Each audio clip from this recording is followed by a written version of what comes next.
Spent a lot of time on special teams today. We had on the calendar it earmarked for a special teams scrum, if you will. We only went about 8 or 10 snaps, but we went best versus best. Our number 1 punt team versus our number 2 punt return. Our number 1 punt return versus our number 2 punt. You know, and the top guys that we had to give us a real competitive look and to get some timing down and get a feel for really where we're at, not just from an execution standpoint, but a big part of it was taking the day and looking at our special teams personnel. So got a lot of work done special teams wise. The team came out today and they were a little bit fatigued. We had 2 practices yesterday and a great effort yesterday afternoon. It was still a very good practice, but they were wore down some. Spent some time on punt protection, spent some time on blitz protection with the offense and the defense pressuring the offense. Spent a little bit of team period working on the run game, but the big focus of the day was a special team scrum with our best versus our best, trying to make it as close as we could to game-like. It looked like Josh was back out there today, so in best versus best, was he your number 1 punt returner today? Well, when it's all said and done, odds are he will be the number 1 punt returner as long as he's healthy and ready to go, and he should be. He's the guy that catches it the most natural to me and has a big return capability. So right now he would get the nod, but obviously, you know, Frankie and Ricardo and all those guys will be good at it. But right now, Josh would get the nod. Last year, Carlino was kind of your leader on a lot of special teams with coverage and just being the vocal leader. Who's kind of emerged in that role for you now? That's an important role that we have to fill, and we're in our players' ears a bunch about it. You know, Chris Carlino really set the tempo out there for special teams. He was a fantastic special teams captain. One of the guys I'm really excited about as a special teams player, and he's that set your hair on fire kind of guy like Chris was, is Landon Feichner. And he's got great speed and real scrappy. Right now he's in contention for a starting position. He's competing to be a starter, so how much he'll be available on special teams may have a lot to do with where he ends up on the depth chart. If he's a number 1, then he won't be on every special team unit. If he's a number 2, he may be on every special team unit. But I like him a bunch as a guy that sets the tempo. We're still trying to find that guy. A lot of guys trying to step up, but that's an important part of the process right now, is getting some guys to step up and be leaders on special teams in regards to the tempo part of it, the tempo that set the aggressive play.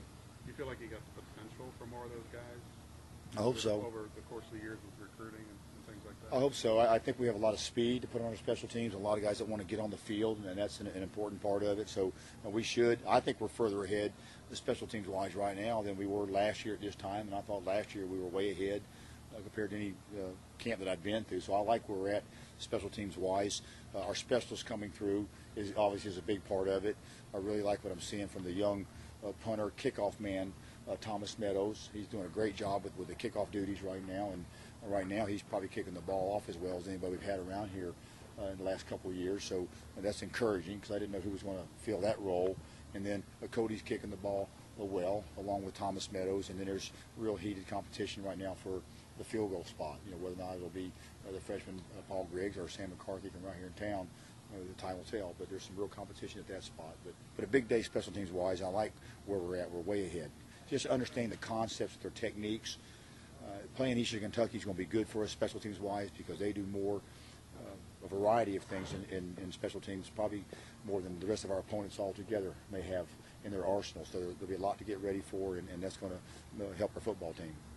The other day you wanted to get Rob Henry some more reps, so kind of set Robert Marr off to the side a little bit and give him reps. I mean, are you rotating that a little bit where maybe Caleb sits down for a little bit and you give Henry and Marv a chance, and the guys that don't need the reps, kind of stand off to the side a little bit, or not involved in that drill for that? Right now, really 4 quarterbacks are getting work. Austin Parker is getting work right now. He's been in the program for a while, and he understands the offense. He's the 4th quarterback that's getting work, teamwork, scrimmage reps, if you will, and obviously Turbush and Marvin Henry.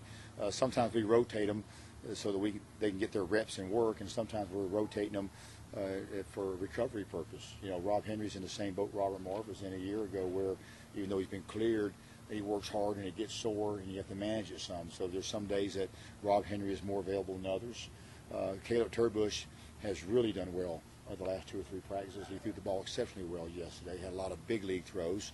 We held him out today and let Robert Marv get a bunch of the reps. And Henry was sore, so we kept Henry out and and had Austin Parker get a lot of the reps. So those 4 guys are getting most of the reps with the team, like scenarios. But right now, Turbush is number 1, and he's ahead. He has really taken his game to another level and looks like a big-time quarterback out there. And then obviously Marv is more experienced now and doing much better. And then Henry has to get caught up, and it's hard to when you're coming off of a knee surgery. What kind of things do you have Appleby and Marshall working on as freshmen? Well, they do all their technical stuff with their coaches, their drops and their passes, and they get plenty of work throughout the course of practice. They're not getting a lot of reps in the team scenarios. We're getting the top quarterbacks, the ones that are closest being ready for the games right now. They get all the team reps, and the young freshman quarterbacks right now aren't getting many team reps. So they get a lot of individual work, technical work on their drops, work on passing the football. They get some work in skelly drills when the skill positions are going against each other. So they get a lot of reps and a lot of work, but not much teamwork right now. And their time will come. Do they both know the playbook well at this point, or how? Well, I don't know if they know it well. They know it some. They probably think they know it well. But if one guy would know it well, it would be Austin Appleby, because he's a really a great student of the game.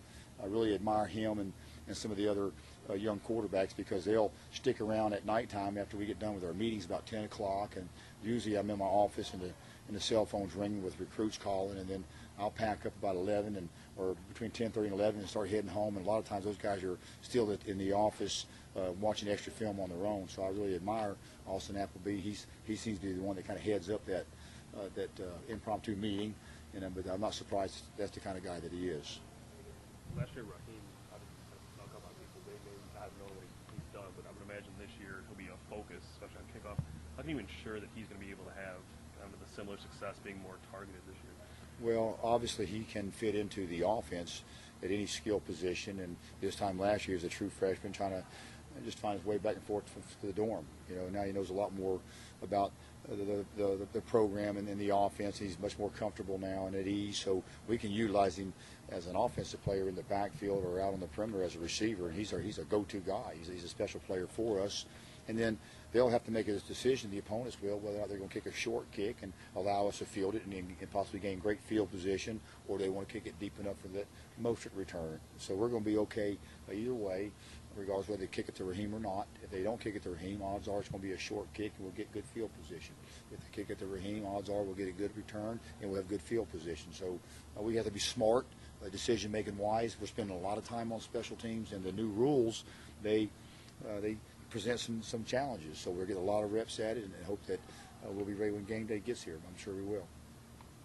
You had mentioned Spiker is competing for a starting spot with. In my mind, Max, where? safety, Okay. at the safety position. He's done very, very well. He's a downhill player, aggressive, very, very fast. He has stuck out, frequently throughout the course of the camp, and he's competing to be a starter, and that's a good thing. He's not a scholarship player, but he's a good athlete. Been in the program. He's played in the games a lot in the last couple of years, and he's in the hunt right now, for a spot. So that's encouraging. Strong safety. Just safety. There's different things that we do, but just safety would cover it pretty good. Getting awful technical on me, doing a couple of Huddle and Heels things, and look at you.